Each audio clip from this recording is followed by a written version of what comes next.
Hello everybody, this is Peter Svidler doing a recap of Game 1 of the World Championship match between Vasilij Topalov and Vishy Anand. The first game was a rather abrupt thing, and let's go through it.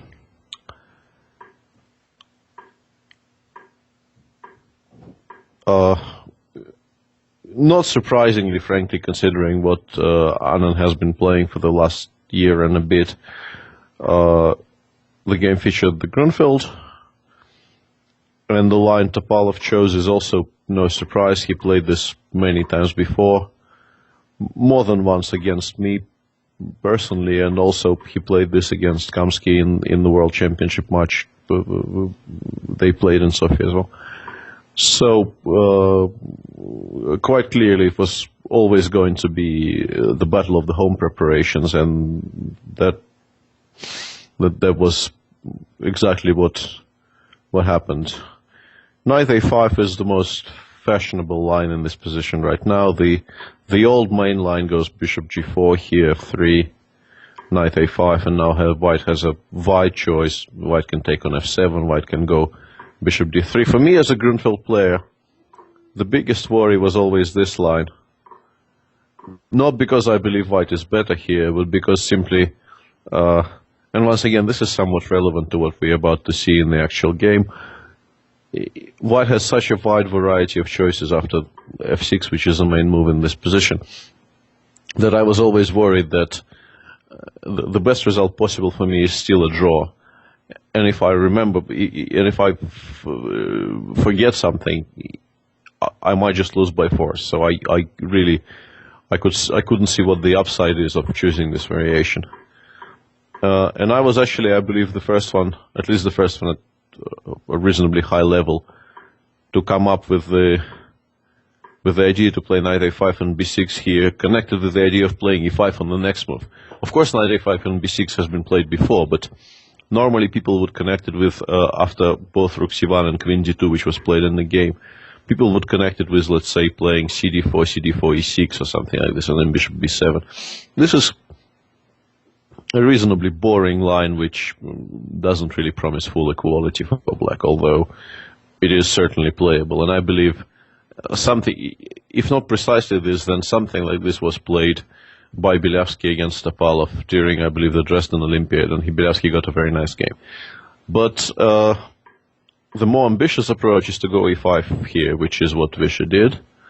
And if instead of queen d2 white goes rook c1, then d takes c5 is an option, because white is ready to meet bishop e6. In this position with the rook on c1, white can play c4. With the queen on d2, d takes c5, bishop e6 is immediately very, very nice for black. This is a typical Grunfeld pawn sacrifice, where black gives up the c5 pawn in order to sort of box in all white's light pieces. And the forthcoming knight c4 just makes black's compensation complete, and in fact it's very easy to play at this position as black.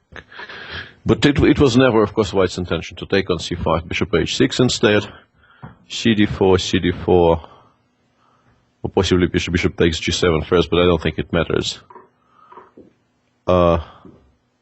Sorry, I may have mixed up the move order there, which doesn't allow me to scroll through the game. My apologies. And now rook ac1. Instead of rook ac1, Topalov played f4, f6, f5 against Kamsky, and there Kamsky thought for about an hour and came up with bishop d7, which looks like a very strange move, giving up the d4 pawn immediately. But in fact, it simply equalizes as far as I can tell, and the game ended in a draw. If anyone was actually playing for a win in that game, it was Kamsky with black, at least from some point on.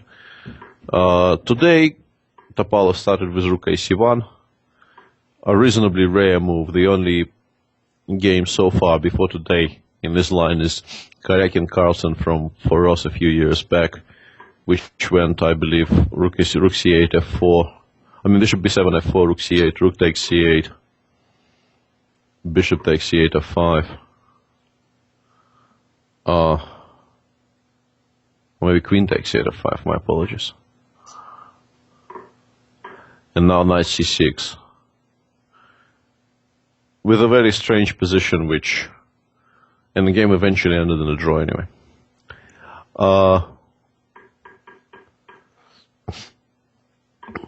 Instead of all that, Vishy played a natural move, queen d6. And although it is officially a novelty, the tempo with which both players played from this moment onwards showed quite clearly that they're both very much still in their home preparation and are fully prepared to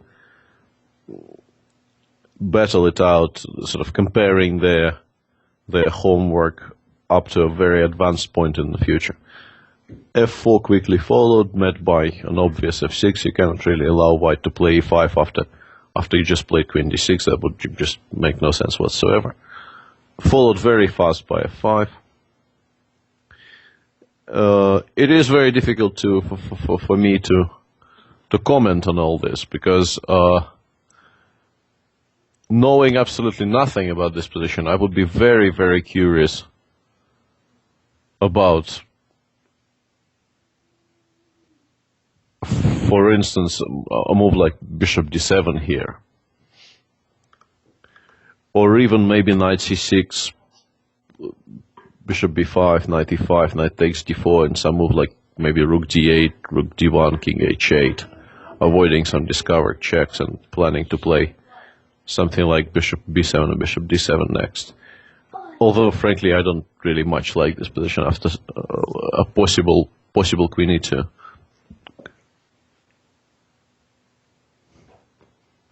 But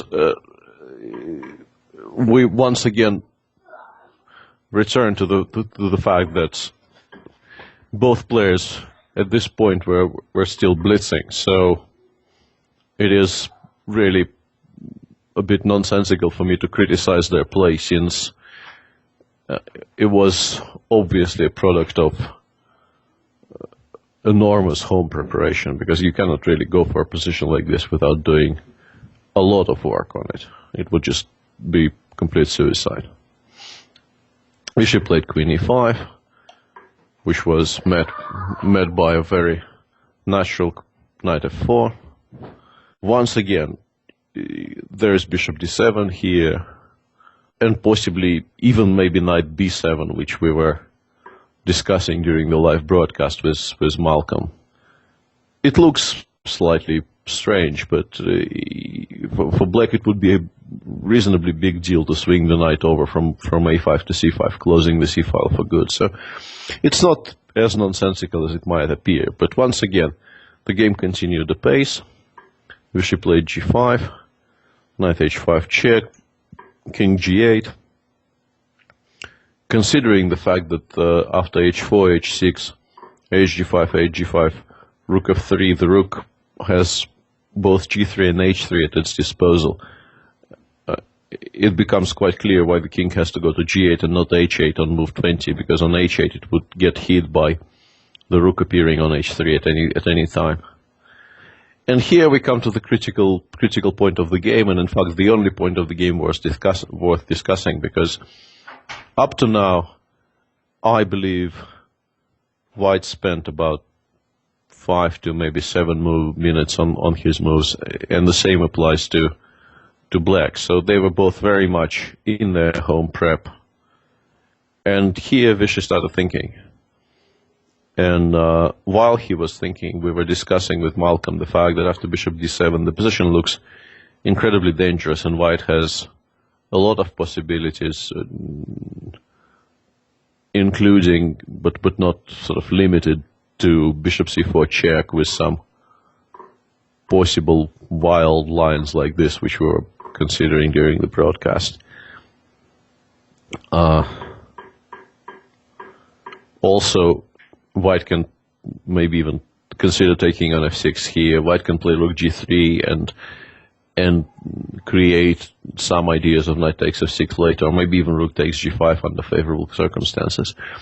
Well, it has a lot of ideas here, obviously, and Topalov wouldn't have gone for this position if bishop d7 just flat out refuted it. But what happened was, once again, I have no way of knowing this for sure, but I think in some main line on his computer at home, Vishy had the king on f7 in some position. And having got this far, he decided, well, he tried to remember how to achieve some position, probably something like bishop d7, rook g3, king f7. This would be my guess, but I really don't know for sure. And after rook f3, he decided to start with king f7, assuming that it transposes to whatever his main line says. Unfortunately, it doesn't.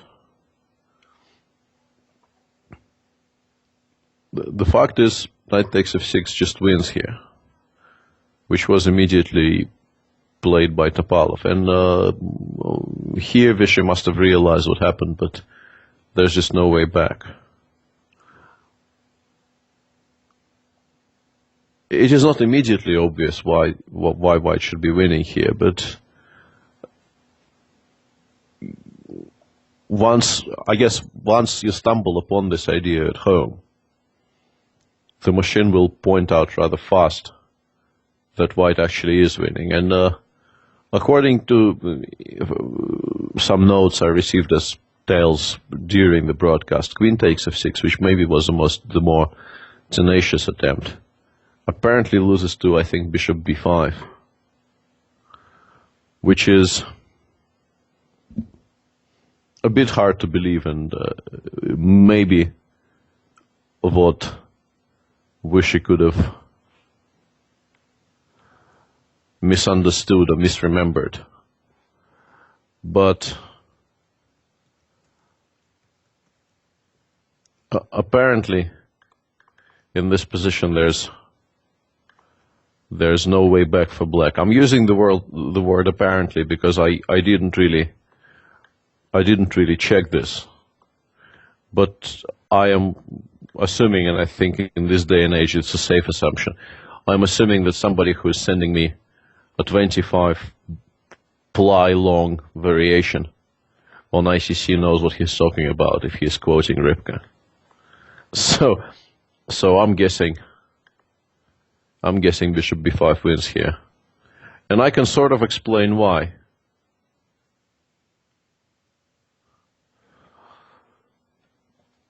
If you start with rook c7 check, the king is in time to cross over to d8.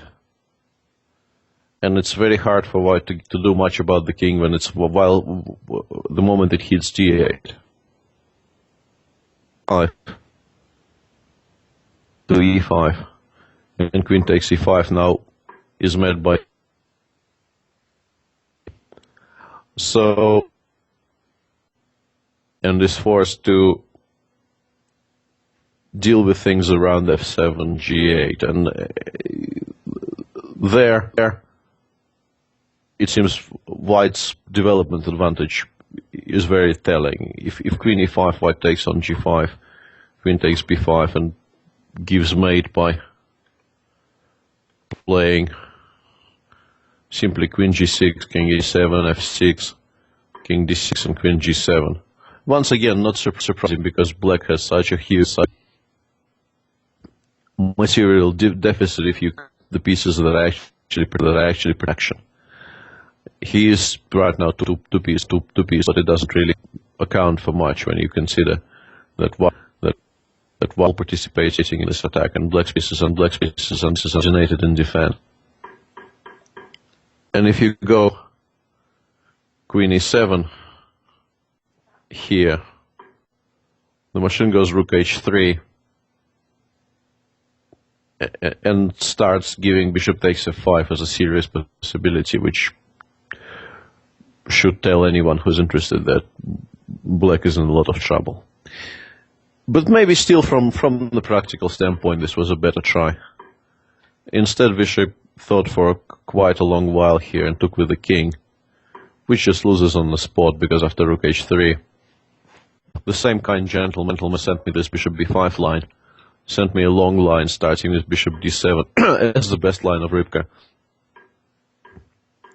where within 2 moves white wins everything he is behind back and continues attacking. So we could go on from this position, but it's quite clear that if white, so that was huge when he was a piece down, it's not going to get very much diminished when he wins the whole piece back.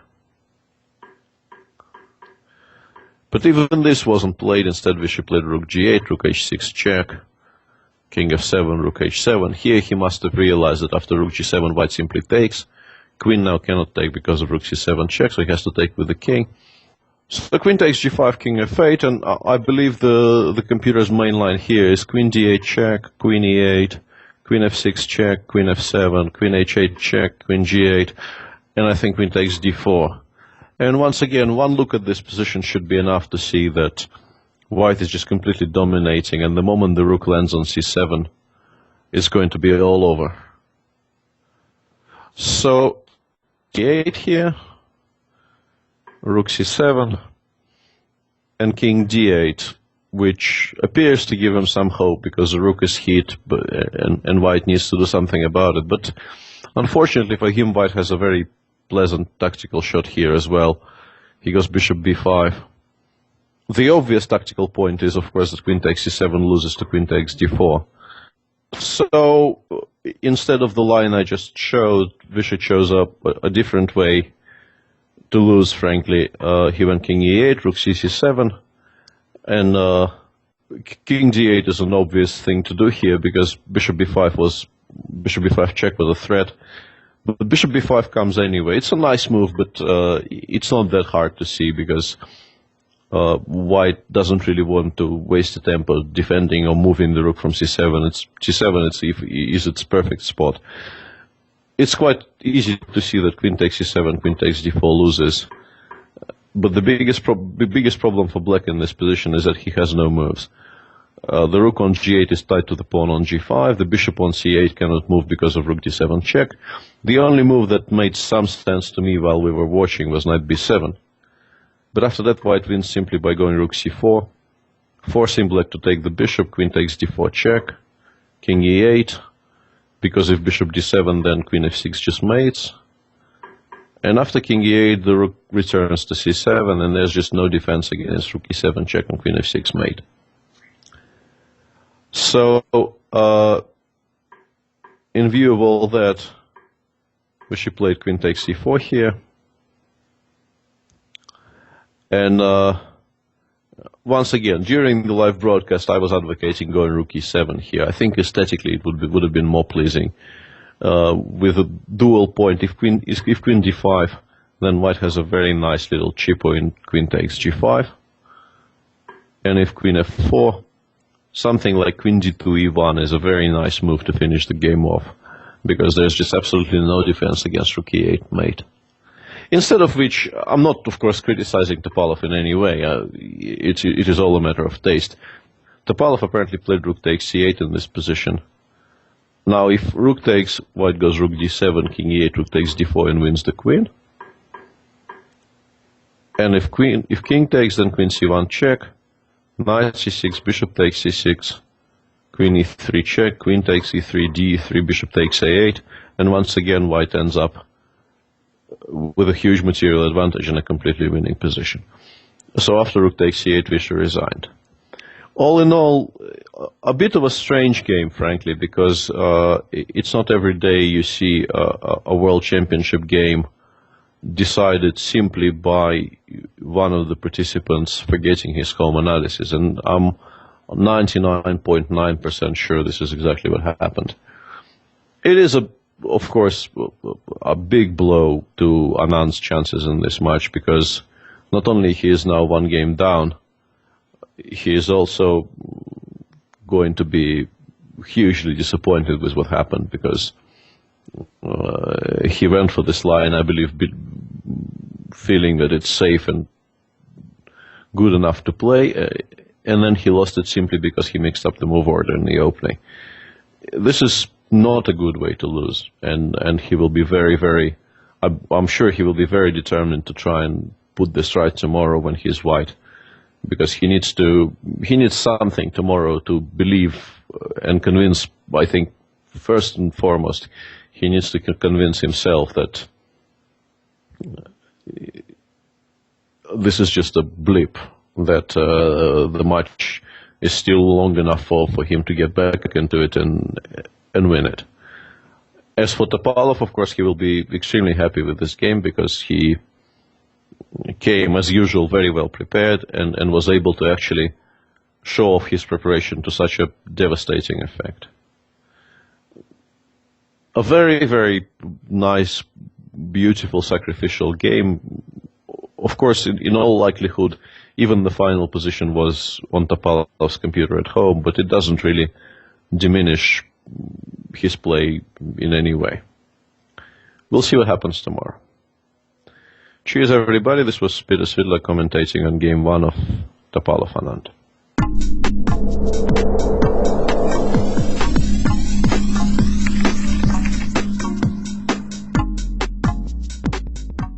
Hello and welcome to ICC World Championship Trivia here on the Internet Chess Club and Chess FM. This is your host, Mig Gringard of ChessNinja.com. I'm raring and eager and ready to give away a one-year subscription to New In Chess magazine here and every round.